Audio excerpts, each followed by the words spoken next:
ואנחנו נתחיל. הנושא של השידור חי זה נושא הרחובות, שמות של הרחובות.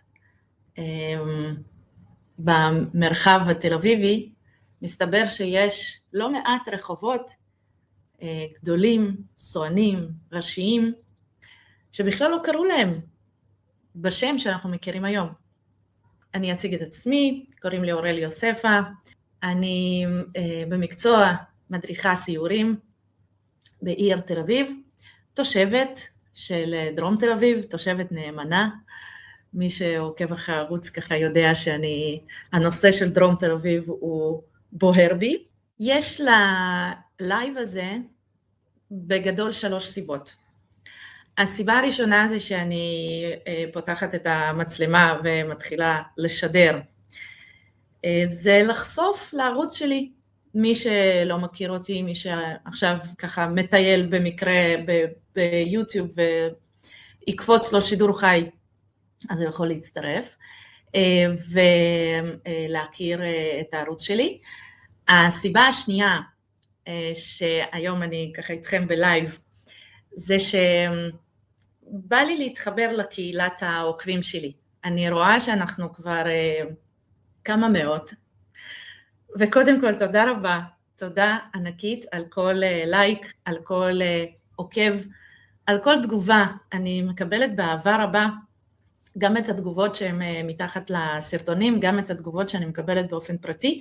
תודה רבה לכם, ואני רוצה שהקשר הזה יהיה יותר חזק, ולכן אני בוחרת לעלות לשידור חי, ולהרגיש אתכם, שתוכלו לשתף אותי בידע שלכם, שתוכלו לשאול אותי שאלות אם תרצו. והסיבה השלישית, ואולי בעצם העיקרית, זה שהלייב הזה, אני מקליטה אותו, אנחנו יוצאים לשידור חי בפסח 2026, הימים מאוד מאוד מורכבים, וגם אני מאוד מאוד מתגעגעת להדרכות שנלקחו ממני כרגע, וגם אני מאמינה שחלק מהאנשים רוצים קצת לשחרר, לחשוב על משהו אחר, לא רק כל הזמן להיות במסך בחדשות, אלא לטייל איתי בתל אביב, במפות המנדטוריות, מה כבר יכול להיות רע? יאללה, אז אני רואה שיש לנו קצת מצטרפים, רק אם אפשר להגיב, לראות, לכתוב ששומעים אותי, רואים אותי, ואנחנו נוכל להתחיל. רגע לפני שאנחנו צוללים לתוך מעולה, תודה. רגע לפני שאנחנו צוללים לתוך השמות של רחובות בעיר תל אביב, הייתי רוצה גם באופן כללי להבין מהי משמעות השם, וממתי בכלל האנושות החליטה שלזה יקראו ככה ולזה יקראו ככה. בגדול מאוד, זה מתחיל מימי התנ"ך. קין קורא לעיר שהוא בונה על שם הבן שלו. בתקופה רומית, רוב הערים שאנחנו מכירים עד היום, הם נושאים שמות של מי שבנה אותם. אז קודם כל, זה התחושה והתכונה מאוד מאוד אנושית, להשאיר זיכרון, להגיד אני הייתי כאן, לקרוא לעיר על שמך, אלכסנדר הגדול, אלכסנדריה, זה להשאיר לדורי דורות שאני הייתי כאן. מה קורה מבחינת הרחובות? זה כבר סיפור הרבה יותר חדש, ממש מודרני. עד לפני כמה מאות שנים, גם בערים גדולות, לא היו שמות לרחובות, בטח לא שמות רשמיים שחקוקים על קירות הבתים. אם כבר היה איזה רחוב שהוא כבר סלול ושהוא כבר גדול ושהוא מוביל לאנשהו, אז האנשים עצמם, התושבים, היו קוראים לו בשם של העיר שלשם הוא מוביל. ואז באמצע המאה ה-18, 1700, לא זוכרת, 28 או 38, בצרפת, בפריז, המפקד של המשטרה מחליט לעשות בזה סדר. הוא אומר, וואו, כנראה שהעיר כבר באמת גדלה, וכנראה שהיה צריך שיטה יותר ברורה ויותר נוחה להתמצא באזור, בעיר, ויכול להיות גם כבר נוצר בלבול שלכמה רחובות היו קוראים באותו שם, ולכן הוא קובע חוק בפריז שמאותה שנה לכל רחוב יהיה שם, והשם הזה יהיה רשמי, שכולם יסכימו עליו, ושהוא יהיה ממש כתוב על הבתים בפינה של הבית. זה התפשט מפריז, מצרפת, זה התפשט בכל אירופה, ואז כמובן גם בגלל הקולוניות שהיו אירופאיות גדולות בכל העולם, וגם כמו הרבה מאוד דברים שנולדו באירופה והתפשטו בכל העולם, זה מה שאנחנו חיים היום, אותה החלטה של אותו מפקד משטרה צרפתי בפריז,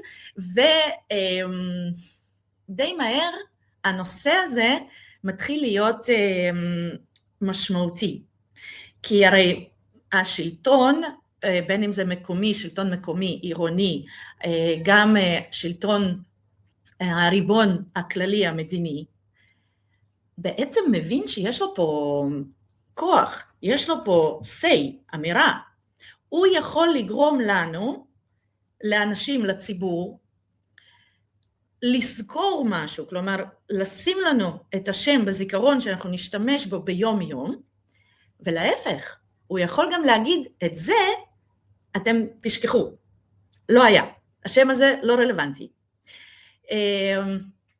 וזה מעניין בעיניי. אז יאללה, אנחנו מתחילים עם השנה 1915,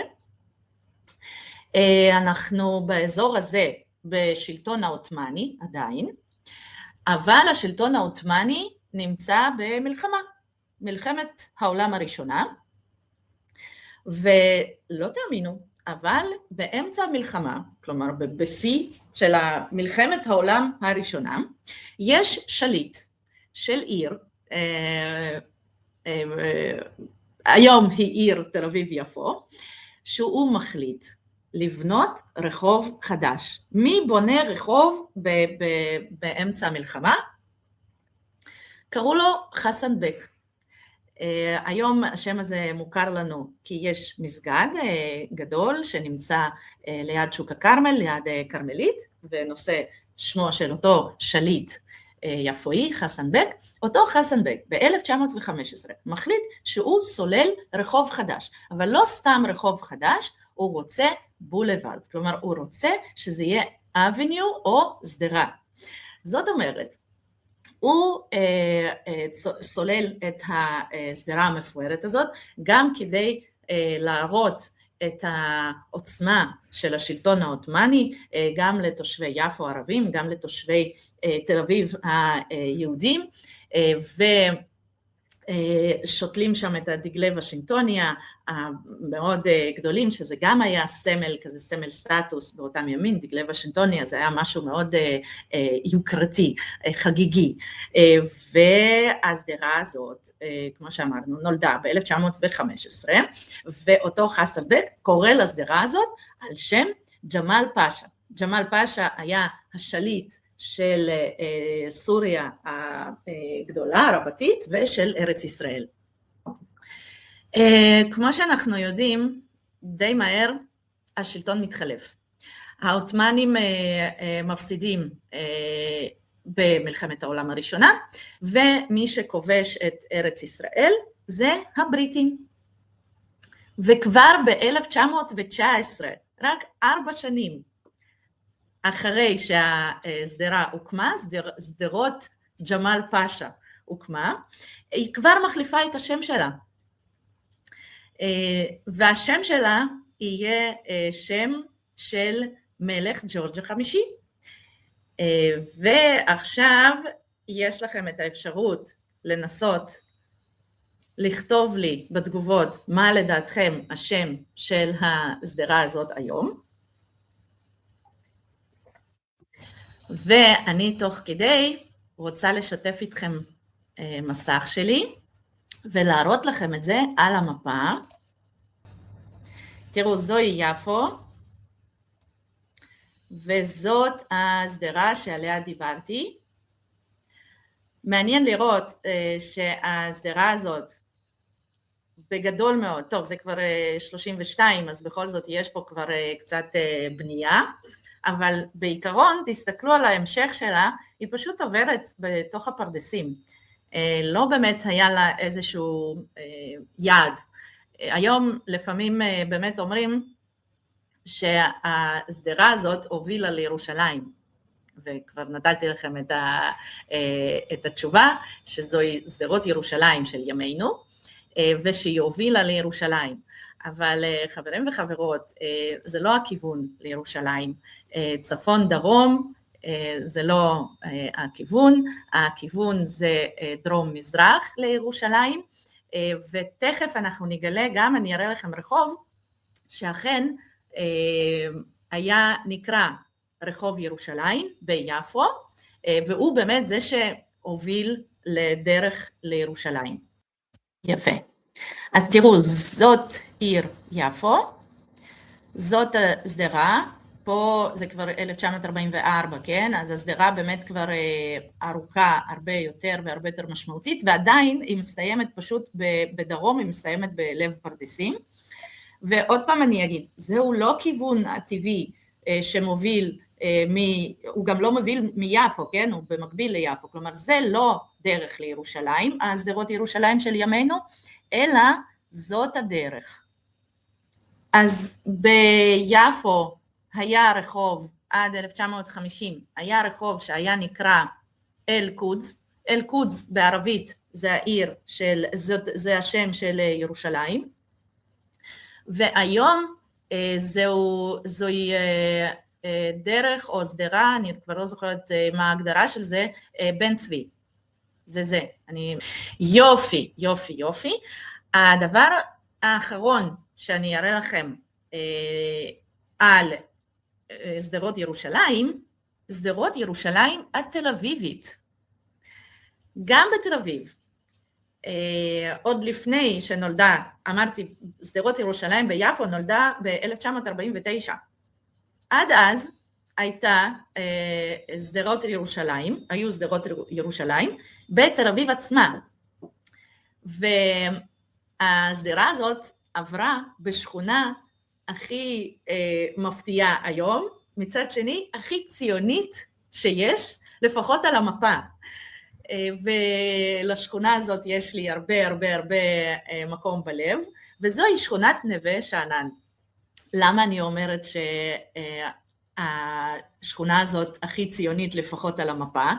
כי תסתכלו, התוכנית שלה, תוכנית הבנייה שלה, תוכנית שאדריכל צעיר יוסף טישלר עושה כאן, זה מנורה שהיא הסמל הכי יהודי שיש עד היום, וכאן באמצע השמש זהו רחוב לוינסקי, ואז כל הקנים שיוצאים מרחוב לוינסקי הם למעשה כמו הקנים של מנורה. אז יש לנו הראשון זה הגדוד העברי, וכאן זה נווה שאנן, וזו יסוד המעלה, ותראו, גם כאן הרחובות של השכונה הזאת הם בעיקר מדברים על השמות, שמות בארץ ישראל, שמות מאוד עבריים, מאוד יהודים, בין אם זה כמו שכבר הזכרתי, יסוד המעלה וגדוד העברי, ויש את בני ברק ויש את ראש פינה, ובתוכנית הזאת,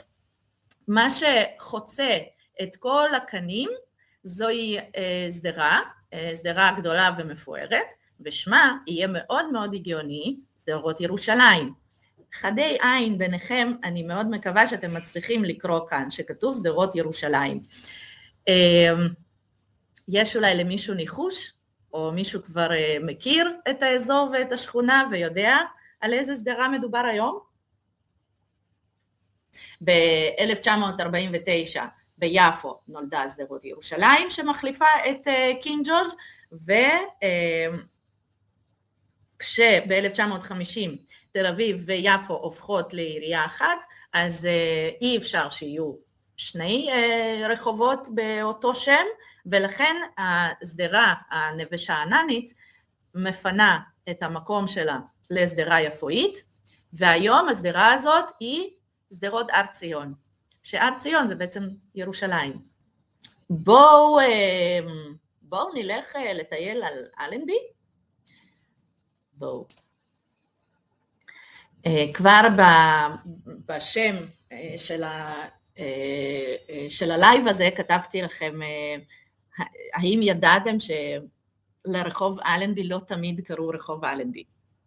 זה רחוב אלנבי. עכשיו כאן יש שדרות רוטשילד, ומה שמסומן באדום זה למעשה תל אביב הקטנה, ככה נולדה תל אביב, זה הרחובות הראשיים שלה, הרצל, אחד העם, רוטשילד, לילנבלום ויהודה הלוי, ואז תל אביב מתפתחת, ולצידה מצפון מזרח לה, אותה חברת גאולה, אגודה בשם גאולה, שרוכשת אדמות, רוכשת באמת אדמות מצפון לרכבת, זוהי הרכבת שעוברת, ומדרום לבעלי המלאכה של ימינו. זאת אומרת, השטח הזה, אוקיי? השטח הזה, ושם היא מקימה אגודה חדשה כדי לבנות, כלומר למכור קרקעות ולבנות בתים ולהקים שכונה חדשה שתיקרא חברה חדשה.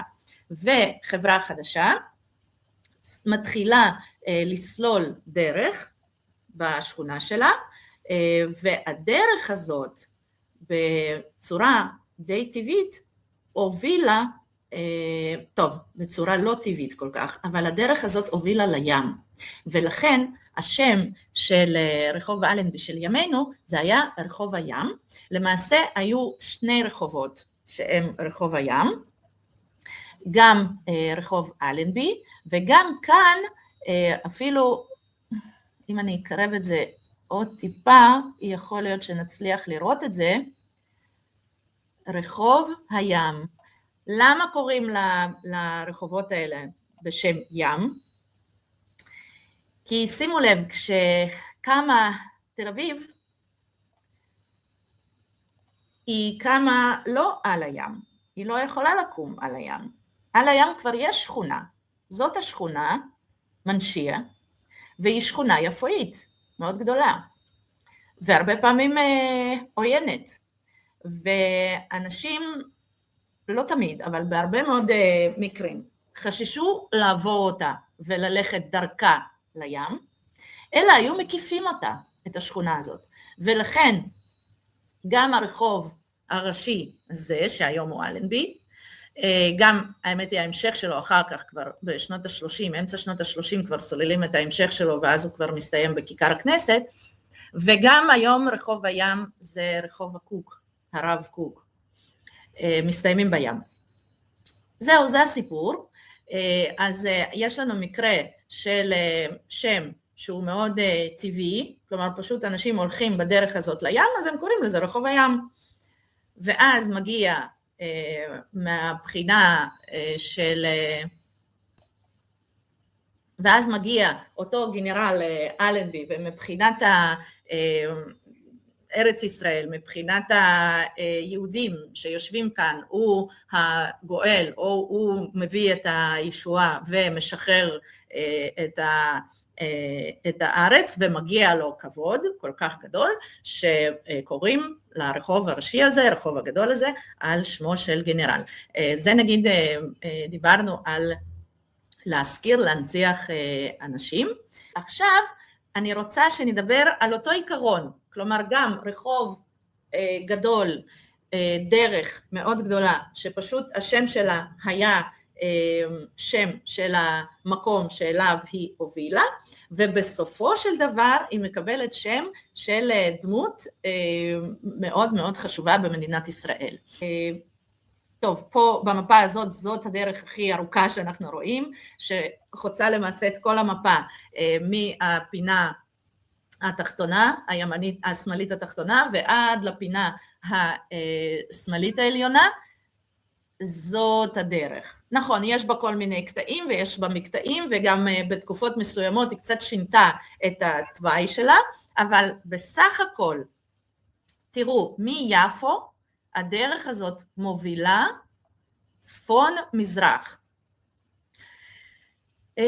היום כשאני מדריכה את הסיורים ואני שואלת אנשים איזה עיר יש בצפון מזרח שהיא עיר חשובה, שעל שמה יקראו דרך שיוצאת מיפו, אז קשה לנו לחשוב על זה, כי הגבולות שלנו של היום הם כבר גבולות שהם לא גיאוגרפיים, הם גבולות פוליטיים, והרבה היגיון נחתך בגבול הזה.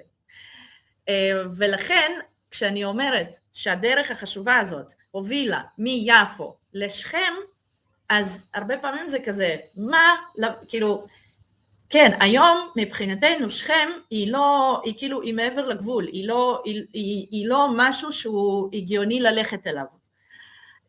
אבל לפני 200-300 שנים, הגיוני ועוד איך, באופן כללי גם, מאוד הגיוני היה להמשיך משכם לדמשק,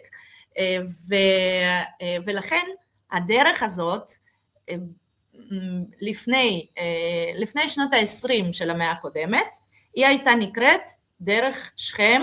יש מפה מנדטורית אגב שמראה את הדרך הזאת, ויש כיתוב נבלוס או דרך נבלוס, נבלוס זו שכם. יפה.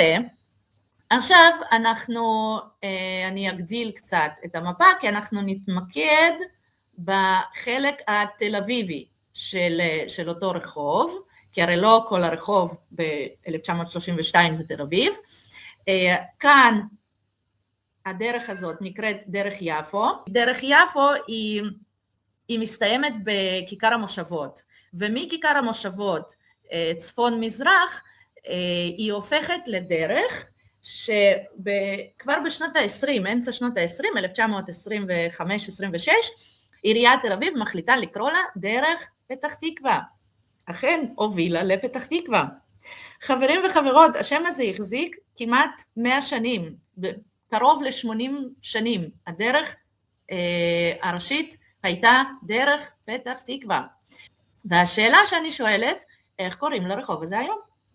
אני נותנת לכם 5 שניות ואני עושה שלוק קפה.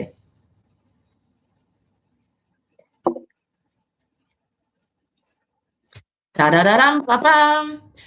השנה 2001. שוב טקס חגיגי, מגיע ראש הממשלה דאז אריאל שרון ומשפחת בגין. למה משפחת בגין מגיעה?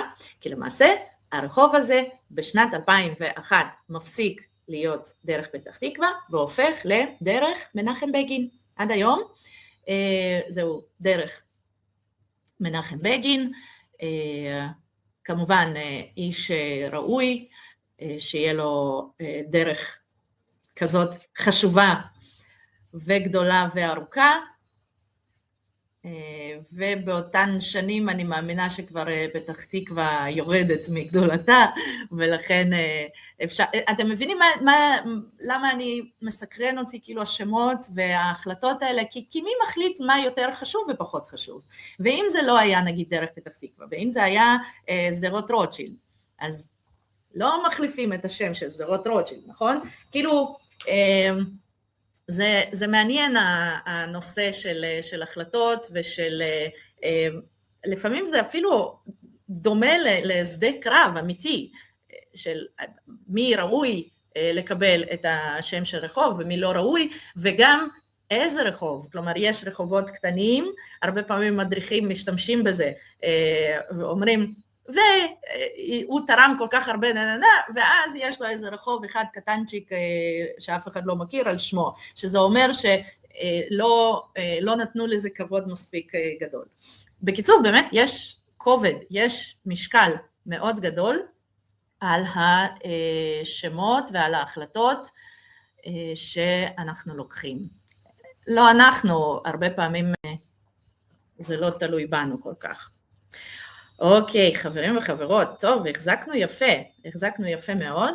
אנחנו ממש בסוף, ואני אדבר על רחוב אחד, שהוא תכלס עד היום אפשר לראות את שני השמות שלו, ויש עליו ויכוח על הרחוב הזה. אנחנו הפעם נלך לשכונת פלורנטין, ובשכונת פלורנטין, אחד הרחובות הראשיים שלה, נקרא עמק יזרעאל. דיברנו על זה כבר, שבמיוחד באמצע שנות ה-20, שנות ה-30, היה נהוג לתת שמות של מקומות חשובים גדולים בארץ, ולתת את השמות לרחובות, ולכן אחד הרחובות הראשיים היה רחוב עמק יזרעאל. בפינה המערבית של עמק יזרעאל, ממש בקצה של הרחוב הזה, היה בית כנסת, יש עדיין בית כנסת, ומי שהיה הרב שהקים את הבית כנסת, ואחרי זה גם הרב שהיה רב השכונה, ואחר כך רב האשכנזי הראשי של עיר תל אביב, ידידיה פרנקל. ויש מצב שזה כבר מצלצל לכם מוכר, כלומר אם מישהו כבר לא זוכר שהיה רחוב כזה עמק יזרעאל, וכבר מכיר את הרחוב בשם ידידיה פרנקל, זה בסדר, כי שינו את השם ב-1994 כבר, כלומר עבר מספיק זמן, אבל מה שמעניין הוא זה שעדיין אם הולכים בפלורנטין וזוכרים לחפש את השמות של הרחובות, אז בהחלט בכמה וכמה בתים עדיין מופיע שלט עמק יזרעאל. איך זה קרה? זה לא במקרה, כשב-1994 מגיעה עיריית תל אביב ורוצה להחליף את השלטים, חלק מהתושבים, במיוחד התושבים הוותיקים, לא מוכנים לעשות את זה, לא מחליפים, עד כדי כך מתעקשים לא רק לא להוריד את השלט, אלא גם להמשיך לכתוב במסמכים רשמיים את הכתובת של הרחוב, שזה עמק יזרעאל ולא ידידיה פרנקל. מה קרה? בסך הכל כשקוראים על אותו איש ומכירים אותו, הוא עשה רבות לקהילה היהודית, לתושבים בשכונת פלורנטין. נראה לי יש סיכוי שזה אחד האנשים הבודדים שקיבלו אות הוקרה משלושת המחתרות. כלומר, הוא הצליח לתרום ולהיות, לאחד, לעזור ולחבק את שלושת המחתרות, את הגנה, לח"י ואצ"ל, שבתקופות מסוימות היה ביניהם, אתם מכירים, כאילו עוד רגע מלחמת אחים, ובסופו של דבר כשקמה מדינת ישראל, אז שלושת הארגונים האלה נתנו לו תעודת הוקרה, כלומר, איש היה מאוד חשוב ומאוד ראוי ומאוד הגיוני גם שיקראו לשם של הרחוב שבקצה שלו עומד הבית כנסת שהוא יסד וששם לראשונה הוא עשה את ההקפות שניות וכו'. מה קרה? העניין הוא שלא ברור מה קרה, או לפחות אין איזשהו מקור רשמי כתוב ברור, אמין, למה התושבים התנגדו לשינוי של השם. אני מצאתי שתי אפשרויות. האפשרות הראשונה היא אפשרות של תדמית של פלורנטין, או יותר נכון, התושבים חששו שלקרוא לאחד הרחובות הראשיים של השכונה על שם רב, זה יפגע באופי החילוני של השכונה. נניח, אפשר להשאיר את זה כאפשרות. ויש עוד אפשרות, שעוד פעם לא מצאתי לה שום מקור כתוב, אבל כן שמעתי את זה מכמה וכמה מדריכים, שמספרים שפעם יצחק ידידיה פרנקל, יכול להיות שבצחוק, יכול להיות שזו הייתה פליטת פה, אבל הוא אמר משפט שאומר יהודי בולגריה, הם למעשה צריכים להיות יהודים אשכנזים, ולא ספרדים. וואו, יש האומרים שלא סלחו לו את זה, וזה דווקא כן מסתדר לי יותר גם עם האזור, גם עם זה שאחד השלטים באמת לא מוכנים להחליף איזה שלט של בית כנסת ספרדי,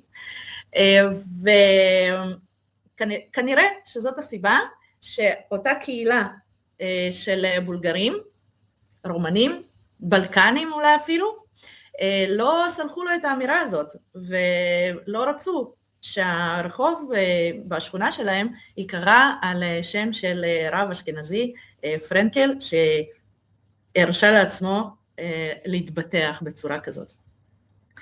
חברים וחברות, וואי, ככה עברה לנו כמעט שעה, איזה כיף. תודה רבה לכם שהייתם איתי, תודה רבה שצפיתם איתי בלייב, ואני כבר אגיד תודה לאלה שאולי יצפו בחפירה הזאת בהקלטה. אני רק אחזור על מה שאמרתי מההתחלה, שהמטרה שלי היום הייתה גם לחשוף את הערוץ שלי לעוד אנשים, גם להתחבר לקהילת העוקבים. נכון שזה הפעם הראשונה, אבל אני מתכננת לעשות את זה באופן סדיר, ושנוכל להיפגש יותר, ושתהיה יותר אפשרות לשיח, כלומר אני אוכל לקרוא את התגובות שלכם ואז לענות באותו רגע. אתם מוזמנים לכתוב לי בתגובות אם יש נושאים לשידורים שהייתם רוצים, אם יש לכם אולי איזה שהם שאלות שתרצו לשאול אותי, אני אשמח לשקול את הנושא הזה. וזהו, והמטרה השלישית, ויש מצב שהיא החשובה, זה קצת לדבר על משהו שלא קשור לאקטואליה של היום, ולתת לי את הבמה שכל כך חסרה לי, שאין לי את הסיורים כרגע. אני מאחלת לכולנו המשך שבוע נעים, שקט, תשמרו על עצמכם. אני מאוד מקווה שנצליח לחזור לטיולים, לשגרה ולחיים השקטים בהקדם. ביי ביי, תודה רבה.